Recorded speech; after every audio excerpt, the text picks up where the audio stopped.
Welcome to Matt's Garage. So today I'm going to be changing the spark plugs on my 2004 PT Cruiser, and I'll show you step by step the process. It's pretty much going to be the same process for any PT Cruiser. Even the turbos are pretty much the same deal. You basically just have to get this upper intake off. There's just a bunch of 8mm fasteners here, and there's reusable gaskets in there. So all you need is spark plugs, and you're good to go. There's also a 13mm fastener back there, and you'll have to take the intake hose off. And then I have this bungee strap hanging up here, and I'm just going to use that to hold it up out of my way while I change the spark plugs, which I'll be using these NGK V-Powers. So there's the part number if you're interested. They're what I use in absolutely everything, and they've never let me down. They're great plugs, and they're pretty affordable too. One thing, make sure that this is all clean before you take it apart, because you don't want to be dropping dirt down into your intake here. So you know, wipe it off with a rag or whatever you got to do to get all that dirt pretty much off of there. And then I like to take an air gun as well and just really blast all around there and get all that grit out of there so that none of it gets dropping in there. So I'm just going to use my impact to get these 8mm fasteners out. I will tighten them back down by hand.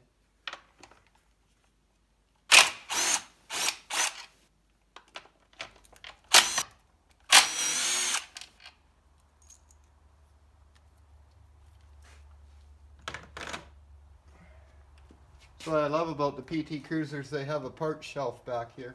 So you'll find a 13mm fastener back here. It's just to support this entire intake. So a ratcheting wrench works good to get that off.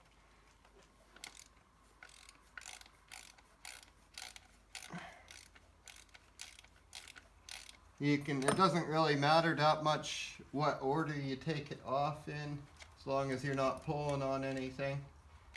You can see the front of the manifold intake, front of the intake raised a little when I loosened that, but not really a big deal. Those are reusable gaskets there and stuff. So now just the hose clamp on the intake hose here, so 8mm or straight blade screwdriver, I guess. I like to use the 8mm socket on there.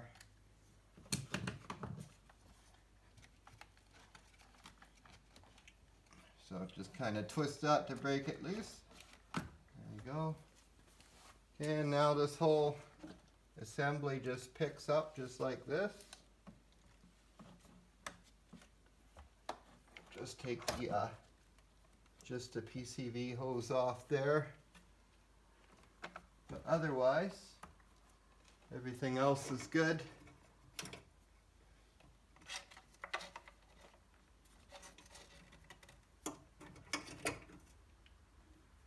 You can see those are reusable gaskets there.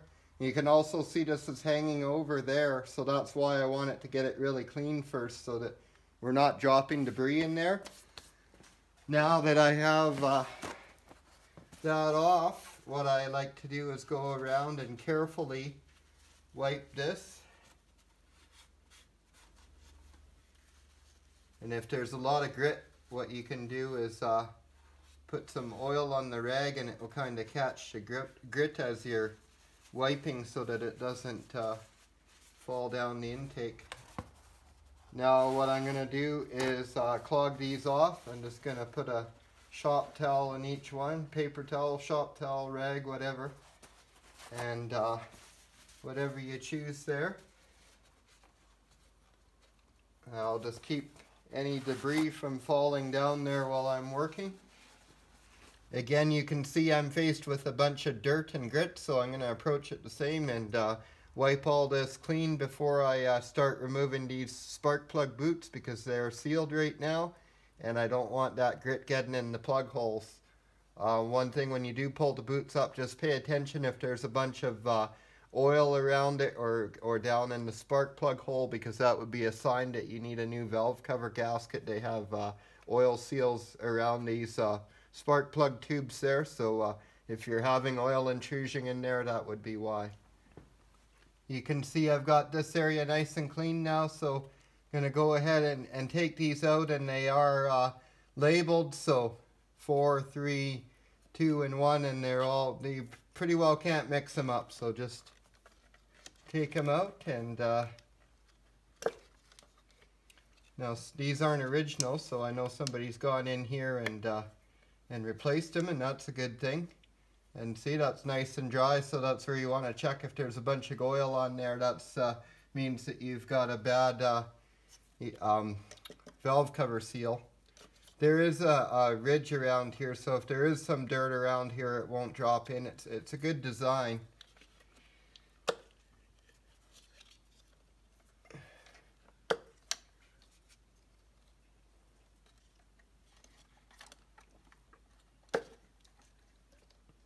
Nice.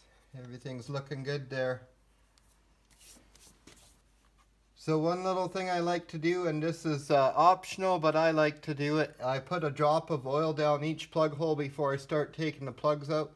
Just a drop or two, and what that does is lock down any dirt or grit that might be around the plug so it doesn't fall down the plug hole. And it also lubricates the threads on the plug as it's coming up, and then there's a little bit of lube on those threads as the new plug goes down. So that's how I do it.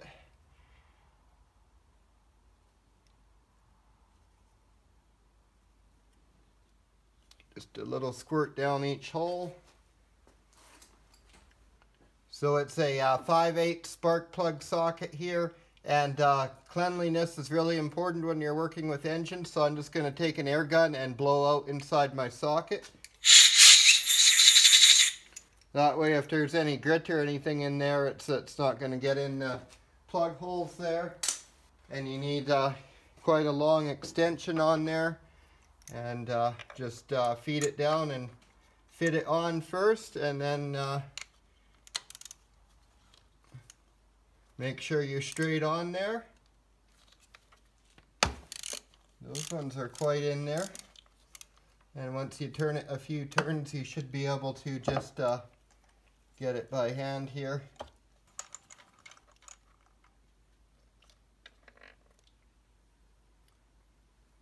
So there you can see that 3-in-1 I put there just lubricated the threads as it was coming out. And actually these plugs are in really nice shape here. It's looks like it was running really healthy, and they've been changed pretty recently. Champion plugs, though I much prefer the NGKs. I've got all 4 plugs out now, and you can see they look really good. That kind of white residue on there is quite normal for a healthy running fuel injected engine. So that's what we want to see. We're going to gap up the new plugs here and throw them in.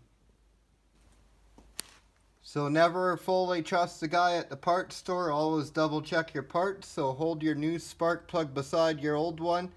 If for some reason it doesn't match up, if it's longer or shorter, or this you know, bogging flange here is different, you probably don't want to use that spark plug. You want to double check that. It's probably not right for your car. But we got a dead match here, so we're going to go ahead and gap it. Now it says right here on the radiator support that the spark plug should be gapped to 50 thousandths of an inch. But I bought the new plugs at Napa, and right on the bill it says gap to 44. And I know there was an update on the PT Cruiser spark plug gaps, so I gap them right around 42 to 44 myself. And I use this knife to gap plugs, because I have measured it before and it's right around 42 thousandths of an inch, and so I just I use that to make the gap. But you can buy special gapping tools, but I have measured that knife with the caliper. So what I do is I just got my auto body dolly here. You can use any piece of solid metal and just give it a good tap, and that might not be enough. A little bit more, and then that'll crush it in a little bit. And then what I do with my knife is I run it back until it's all the way against the back edge there, and then I know that's exactly 42 thousandths. So that is a perfect gap there for the PT.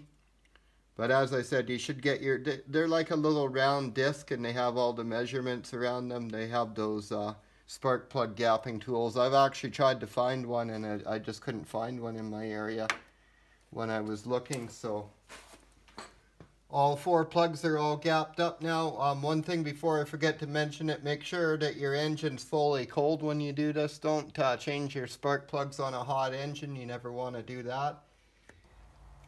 So you just feed them in there by hand and getting started by hand. Make sure you're nice and straight as you get it started and make sure it's turning in with no resistance.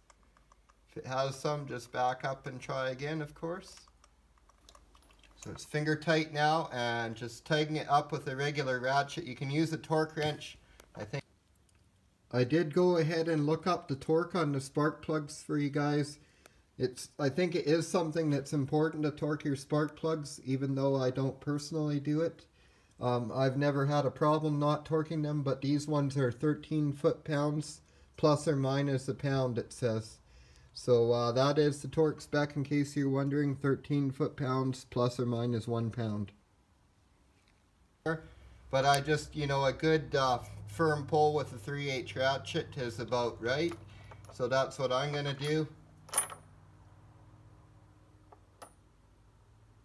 There we go, and I switched ratchets because this one has a button on it, and my other one, I kept banging that with it. There we go, last one there. Okay, and now one thing you could do, is optional.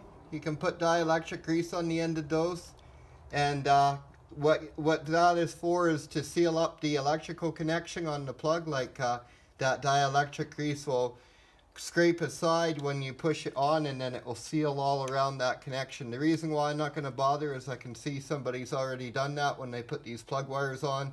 So there's already a healthy coat on there.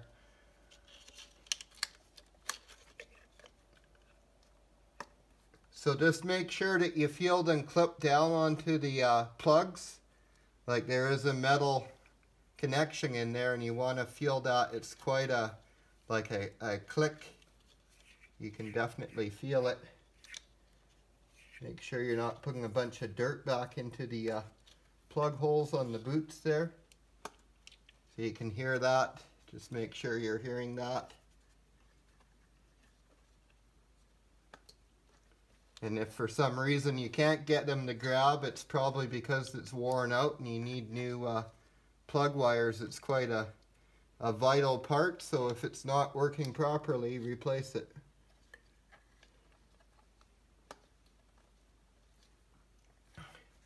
So that is all there is to it. Now you just have to put the intake back down and tighten everything up, and it's good to go. So I'm just going to be putting the intake back down here, so I'll just show you kind of the sequence to how I torque it back up and stuff. So you notice I had this tape on here to seal it up. I had a whole bunch of other stuff off the car for a completely separate problem if you're watching this video and didn't see the other and are wondering. So just ignore that, focus on this, and we'll get this put back on here. So one thing I did do is put a little drop of oil on the end of each bolt, because you can see there's a brass insert here, so that'll lube up that brass nicely and keep it from pulling threads in the future.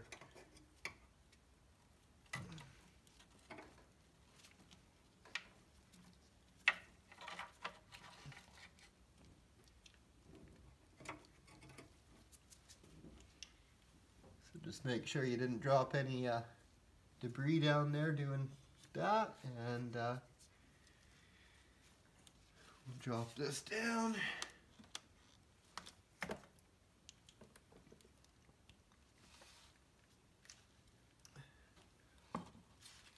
Before I forget, I'll put that PCV hose back on. And there is actually a dowel here that kind of holds it in place. So get that lined up. and then just get all your bolts set in the holes at least, and then we're just gonna snug this up but not real tight, and then we'll go around back and tighten up the this bolt that holds on that just supports it back there.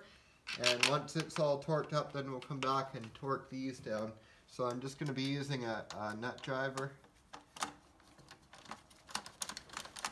So I've got that tight. You will need to like lift on the intake a little bit just to get the hole lined up, and then it's a 13mm ratcheting wrench. Works perfectly for that. Just make sure you don't over torque it. It's just going into plastic. So now these you're supposed to torque from the center out generally on a manifold of any kind, a flange of any kind. So we're going to follow that procedure, and we're just going to go around and do a little on each one at a time. That way it goes down really evenly.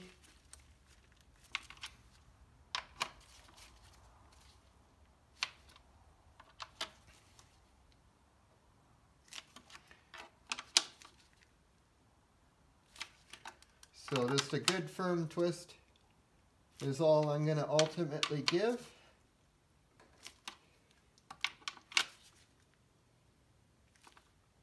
I'll just go back and check them all.